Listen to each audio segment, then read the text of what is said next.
Presiden Prabowo Subianto menyatakan keinginannya untuk berdialog langsung dengan tokoh-tokoh yang menyuarakan narasi Indonesia gelap. Menurutnya, pertemuan itu penting untuk membahas masalah bangsa secara terbuka.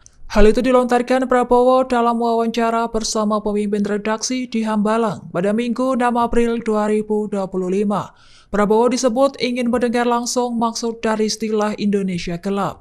Pasalnya aksi Indonesia gelap belakangan ini ramai disuarakan sejumlah tokoh. Kepala negara juga menegaskan niatnya mengajak para tokoh tersebut untuk ikut mencari solusi, bukan sekedar mengkritik. Tak hanya lewat pernyataan lisan, Prabowo bahkan berencana mengirimkan surat resmi kepada tokoh-tokoh seperti Refli Harun dan Roky Gerung. Dalam surat itu, Prabowo ingin mengundang mereka berdiskusi secara langsung soal kebijakan pemerintah. Ia berharap dialog tersebut bisa menjadi langkah awal untuk menyatukan pandangan demi kemajuan bangsa.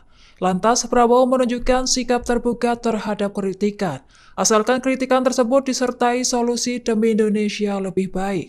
Download Tribun X sekarang, menghadirkan lokal menjadi Indonesia.